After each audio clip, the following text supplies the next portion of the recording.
She's probably been put in there because, according to Donald Trump, she's a 10. You know that's what it is. All right, you guys, let's talk about the chaos that's gripping The View right now. This isn't just your usual TV drama. It's a full-on crisis, one that might change the show forever. A young, unapologetically conservative powerhouse, Karoline Leavitt, just dropped a legal bombshell so massive it's got ABC executives scrambling behind the scenes. How did it get to this point? Why is everyone suddenly talking about her? And what does this mean for one of television's most controversial talk shows? I'll relive it. Themselves. Turn on the television, girl. Where are you going? Where are you going? I'm leaving y'all. Let's dive into the details because this story is wild. And trust me, you're going to want to stick around for every twist and turn. The View has always been known for its strong personalities and heated debates. Over the years, the show's hosts, Whoopi Goldberg, Joy Behar, Sunny Hostin, have built a reputation for taking bold, sometimes polarizing stands on the day's biggest issues. And love them or hate them, one thing's always been true. They've never shied away from controversy. But this time, it's different. That's The View's Joy Behar weighing in on Donald Trump's new White House press secretary's qualifications, or lack thereof, according to the co-host. This time, the backlash is bigger, louder, and more damaging than anything they faced before. At the center of it all is Karoline Leavitt. At just 27 years old, she's already carved out a name for herself as a sharp, articulate conservative voice. She's not just another political commentator. She's someone who stands her ground and doesn't back down. And that's exactly what made her a target. It all started on a recent episode of The View. The panel decided to go after Karoline, criticizing her conservative stance, her support for Donald Trump, and her opposition to what she called woke politics. Now, disagreeing with someone's political views is one thing, but what happened next was something else entirely.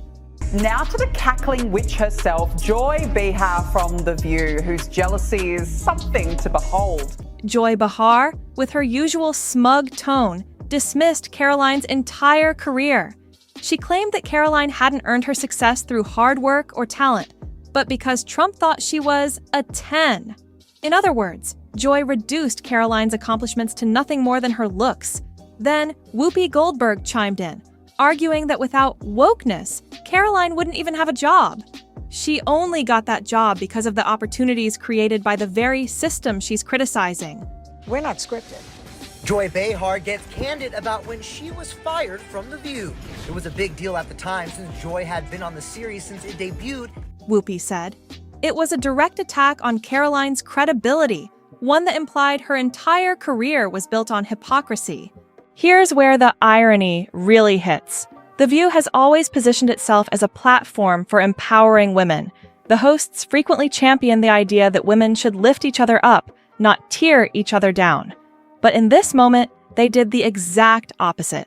Instead of engaging Karoline on the merits of her ideas, they resorted to personal attacks, questioning her qualifications, her integrity, and even her appearance. I like that, Whoopi. And you know, it's interesting that a lot of the English language has to be rethought. Blackmailing is negative. It wasn't long before viewers noticed the hypocrisy. Social media lit up with comments calling out Joy, Whoopi, and Sunny for their double standards. Critics pointed out that the very people who claimed to stand for feminism and equality were now belittling a young professional woman simply because they didn't like her politics. The backlash was immediate and overwhelming. So when I was fired the last time from this show, people say to me, were you okay with that? And my answer is, I was happy. Twitter erupted. Hashtags like Cancel Joy Behar and Fire Whoopi started trending. And it wasn't just conservatives speaking out. Even some of The View's longtime fans were shocked. People were saying things like, I can't defend this. I've watched this show for years, but this crossed the line. But it didn't stop at social media. The controversy spilled over into the mainstream press. Articles appeared in major news outlets, questioning whether The View had gone too far. Democrats in the media are now unloading all their nasty attacks on rising Trump White House star and new press secretary, Karoline Leavitt. Some commentators argued that this was the perfect example of how toxic our political discourse has become, when a young, successful woman can't even share her views without being personally attacked on national television. Now let's talk about Karoline's response. She could have just posted a tweet, issued a statement, and moved on. But she didn't. Karoline decided to fight back hard. Instead of letting the comments slide, she filed a defamation lawsuit against The View and its hosts.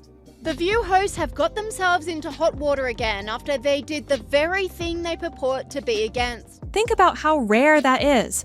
Most public figures, especially young ones, are hesitant to take legal action against major media outlets. But Karoline didn't hesitate. She accused the hosts of making deliberately false and harmful statements that damaged her reputation. She wasn't just defending herself. She was making a statement. You can't tear me down without consequences. This is where things got really interesting. ABC, the network behind The View, found itself in full-blown damage control mode. Undermining women's success. Joy Behar stunned viewers when she said Donald Trump's press secretary, 27-year-old Karoline Leavitt, only secured her position because of her good looks. For years, they've stood by their hosts, no matter how controversial their comments. But now, they were facing a defamation lawsuit, a PR disaster, and growing backlash from viewers and advertisers. Behind the scenes, reports say that ABC executives were scrambling. Emergency meetings were called. PR teams were brought in to manage the fallout. Producers were reportedly furious that what should have been a routine episode had turned into a full-scale crisis. This wasn't just a bad look. It was a potential financial and reputational nightmare.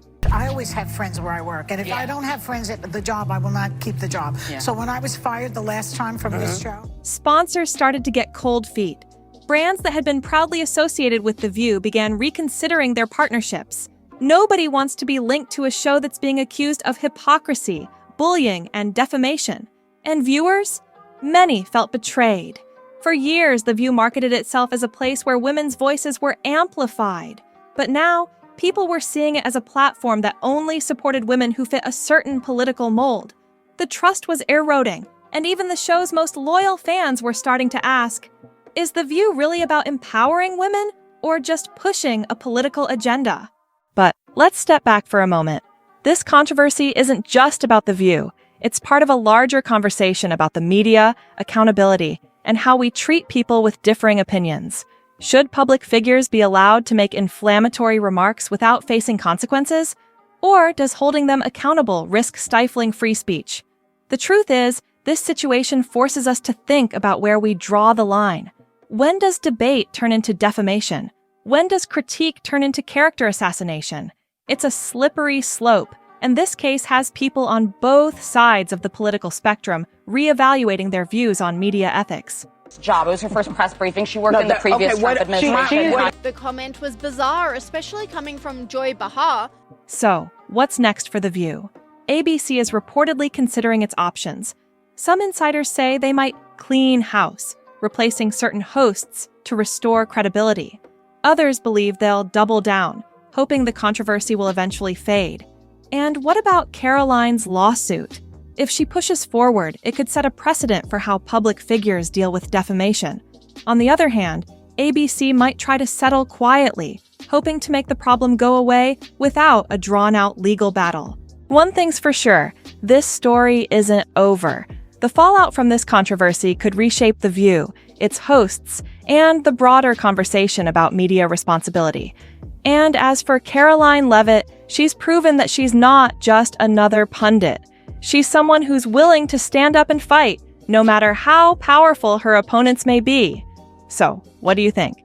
Was The View's treatment of Karoline justified, or did they go too far? And how do you feel about her response? Was the lawsuit the right move? Let me know your thoughts in the comments below. Don't forget to hit that like button, and if you haven't already, please subscribe. This story is still unfolding, and you won't want to miss the next chapter.